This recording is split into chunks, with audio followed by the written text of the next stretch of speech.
Well, all right. Good morning. It's good to be back with you for this Thursday edition of Breakfast with Jesus. Hope your day is starting off well.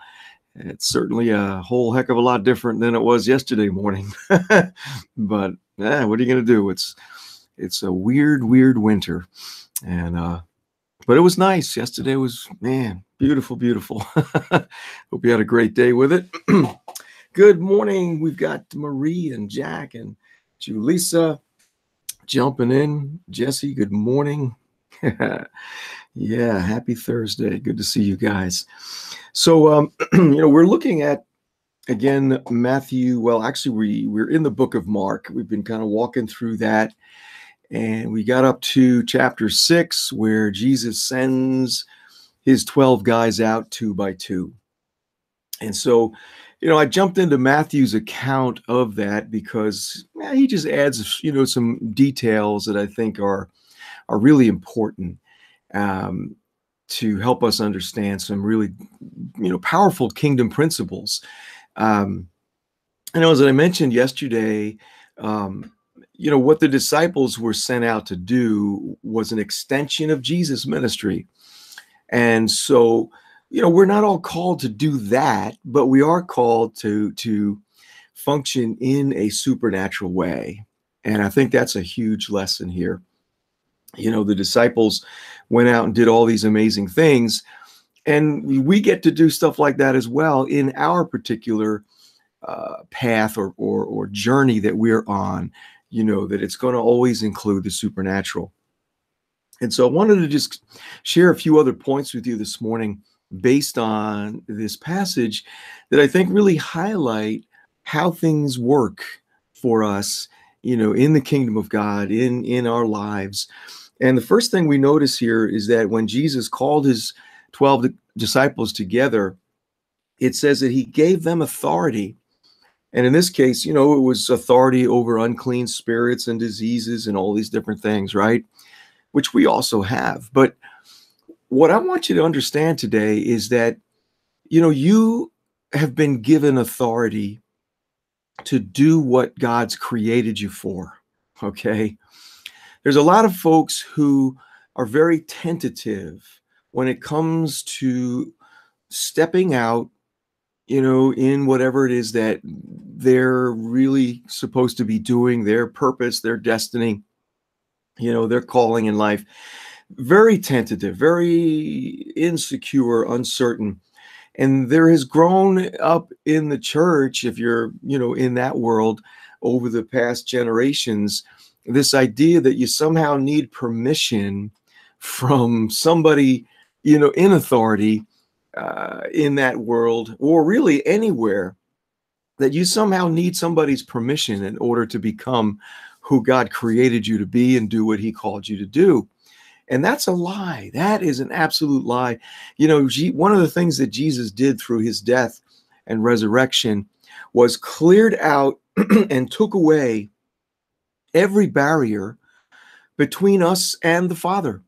So there is no one that has the right to interpose themselves between you and God, as if to tell you, well, I'm going to be the one that tells you what God wants you to do or when he wants you to do something. Now, I'm not saying that getting counsel is not important. Yeah, we should get counsel. We should be open to people that we trust, who we know love us, giving us input about stuff. But the bottom line is that each of us has been given authority by God to do whatever he's called us to do. Whatever he says, this is what I have for you. You automatically have authority, the right to, authority. The definition of authority is the freedom to act. And it can have a legal component to it, right? There's a legal authority. There's, personal authority. There's all kinds of authority. But at its core, authority is simply the freedom to act. And when God shows you something, when God speaks to you and says, you know what, this is what I made you for, with that revelation comes the authority, comes the freedom to act upon it. And man, I hope that sets you free. You know, you don't need my permission. You don't need anybody else's permission to follow what God has shown you to do. Again, it may be helpful to get some counsel along the way, and we'll talk about that in just a minute. But just understanding, you know, this is what God wants us to do, and we're going to do it because He told us to, not because somebody else said, "Oh, yeah, I'll let you do that." Really? Okay. Or even worse, "Oh, no, no, I don't want you to do that. That's not the right thing for you." Yeah, really? You're going to tell me that? Okay. So He sent them out after giving them authority. And the next thing that we notice is that He was very clear about where they were to function, right? He said, "Don't go here, don't go there, but stick here." What does that mean? Well, for each of us, we start out with a certain sphere of influence, where people have come to know us, they've come to trust us, and because of that, we have some influence in their life. And that's really how it works. We need to discern and understand where our initial sphere of influence is and just be faithful to function there. Because, see, our responsibility is to be faithful to do what we're called to do. It's really God's responsibility to widen that sphere of influence. We can try, we can do all kinds of things. I mean, there's so many ways in the world now where you can try to extend your sphere of influence basically by promoting yourself, promoting your brand, promoting what it is that you produce, if it's some tangible thing or service. You know what I mean? I mean, with the internet, you can now reach the world, right? But what I've noticed is that despite all that and going crazy trying to do all those things, it's still something that God knows best when and where and how to widen our sphere of influence. And so knowing what that looks like to begin with and functioning well there, that's what matters in terms of wanting to increase how many people are being influenced by whatever it is that you're called to do to bless the world, right? So that's an important thing. Then He gets into the specifics: heal the sick, raise the dead, cleanse lepers, cast out demons, right? Freely you receive, freely give. And I want you to think about this for a minute. If Jesus had done this the day after He started His ministry and told these guys, "Okay, take off two by two, I'm going to just send you out," even with these detailed instructions, they would have been lost. What do you heal the sick, cast out? What are you talking about? Why? Because they hadn't seen it yet. They hadn't had an opportunity to be mentored by Jesus. So, no matter how detailed the instructions, without having the opportunity to watch Him, to be given opportunities in that context to partner with Him, right? And to do things with Him, they would have not understood at all what He was saying. They would have maybe understood the words, but not actually known how to do it. So what does that tell us? That tells us that having a mentor or mentors in your life is crucial, because we don't know it all, even with detailed instructions. One of the examples I like to use here is if you wanted to become a master carpenter, to be able to build beautiful furniture and cabinetry and all this sort of thing, and you go out and you buy yourself a book. You start reading about all the instructions on how to do that.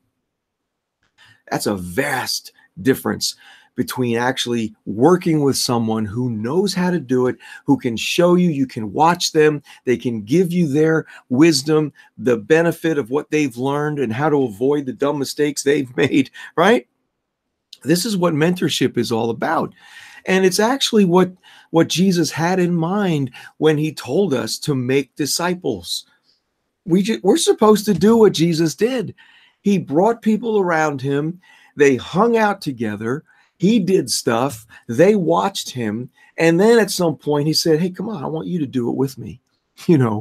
And in that relationship, they were able to grow and develop and mature and become skilled at what they were called to do, which was to basically take over Jesus' ministry when he left. And so that's the idea. So, man, if you don't have mentors in your life, or, at least one mentor that you're connecting to, intentionally, deliberately, to receive wisdom and insight from them, you're not going to get very far. I'm sorry to say, it's just not going to work for you, right? I mean, we have been doing mentoring now over these past 3 years, very intentionally, and just watching people grow, accelerate in leaps and bounds towards what God has for their life. I mean, it's an amazing thing. So find that person. If you need help with that, please reach out, because I'll be happy to help you as well. It's just a critical component of our development to have a mentor. Now, the last thing that I want to bring to your attention here is this instruction that he gives to the disciples, that when they come into a place, they're to look for a house where someone is worthy. That's an interesting concept. So he's saying that not everybody is going to be welcoming of your message, of who you are, of what you're bringing. But there will be people who are, and you can find them. You'll be able to connect with people who will appreciate what you're all about, what you have to offer, right? The thing that God's created you to be and to do. There will be some folks that get that and will say, oh, wow, yeah, tell me more. All right. And that's what Jesus is talking about here. They were instructed to find a house and, find who is worthy in that city and stay there until you go away, right? When you enter the house, give it your greeting. If the house is worthy, let your greeting of peace come upon it. But if it's not worthy, let your greeting of peace return to you. What's he talking about? It may not always work out the way you thought it would, right? But in most cases, when you find that worthy person, they're going to become a partner. Because see, here's how it worked. The disciples finding that household with that worthy occupant, usually it's going to be the head of the household, right? In this culture, it would typically be the man of the house, right? I think Luke describes him as a man of peace in his account of this. You find that person, you share what you have, who you are. And in this case, here's what happened. That man would typically be so blessed by the message and by the kingdom being brought into his house, because what were they going to do? They were going to pray for anybody in that household that was sick, that was tormented, whatever, and God was going to set them free. And so here you've got now this man who is the head of his household, and in many cases had influence on a much wider scale because of all the relatives of his that lived in that town. Remember, in that context, in that culture, people would often settle together. The families would settle together in the same area. It was very close-knit. And so here now you have someone with real leadership in that community telling people, these guys are amazing. My daughter got healed. My son is totally different, whatever, the testimonies. And so all of a sudden now, instead of just it being this little house, people from the whole area were now coming to find out more. Why? Because of this man's testimony.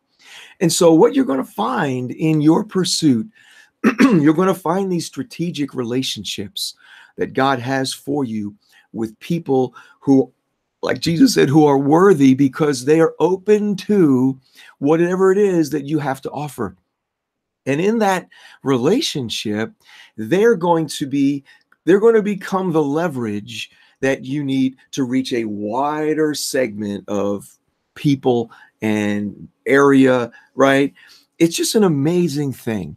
And so what is it telling us about today and how we should operate? We should be looking for those kinds of relationships where we are serving people who not only appreciate who we are and what we have, but are so, touched by it that they become kind of like our own, evangelists, our own ambassadors, telling other people about the blessing that you've brought into their life. See, this is how God operates. And if you'll make that your focus to really understand and discern, okay, God, who am I called to serve in that way, right? So that I can release your blessing into their lives and see that get multiplied out through their relationships, through their influence in their circle, right? It's like hitting the easy button. You know what I mean? It's like, no problem. I can do that. I may not be able to figure out how I'm going to reach all these thousands and millions of people, but I can reach one. And if it's that right one, God is going to do the rest. And the influence that I've had in their life and the blessing that I've brought into their life will get multiplied out through them into a wider circle of people. And I get to have that blessing of seeing it expand and multiply beyond what I initially did in that relationship. And so it's such an awesome thing. I'm just looking to see here if one of my friends is on. No, he's not. But I met with an old friend yesterday who's coming out with a book that talks about this. And so once he's done with it, I'm going to make sure I let y'all know about it, because it talks exactly about these kinds of relationships that the Lord has for us, so that, so that whatever we're called to bring as a blessing into the world will get multiplied out, will get extended beyond what we could do, as just probably one person. But here I am doing this thing with you guys and other things that I do with folks, and they share, how God has been a blessing to them through what I've been able to do to help them get clarity on their life. You know what I mean? And so the same principle is in operation today in your particular world. Who you are is designed to be expanded in that way through these strategic relationships. And, as Jesus said, if it turns out that nobody is willing to do that for you in a particular spot or area, it's not a problem. You just say, okay, no big deal. I'm not going to take it personally. I'm just going to, move on to the next place. And it's just that simple.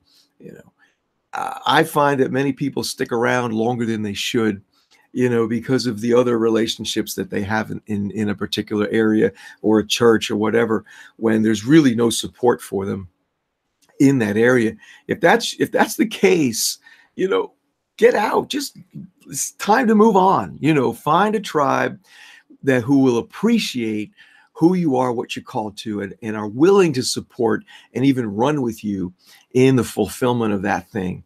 And man, makes all the difference in the world. It just does. So I hope that's encouraging for you, in terms of that you can do what you're called to do. It just understanding the process, what it looks like, what our part is. Once you start to understand that, it's really pretty simple. He keeps things simple, which I love tremendously. Good morning. Let's see, we've got Susan, good morning. Jennifer, good to see you. Julissa, how are you? Well, thank you, Jason. I appreciate that encouragement. Joanne, good morning. Douglas and Jennifer. Karen, how are you? Lisa, good morning. Thank you all. I appreciate so much that you take a few minutes out of your busy day just to hang out and share some of this goodness that we've got from the Lord. Hey, do me a favor, please be my share bear buddy. Share this video so hopefully others will see and be able to jump in with it as well. And once again, shoot me an email if you'd like to talk about any of this stuff, or hit me up with a Facebook private message. It would be a blessing to be able to just talk with you some more about these things. So listen, you have a great day, and I'll look forward to being back with you again tomorrow morning. And until then, you be blessed.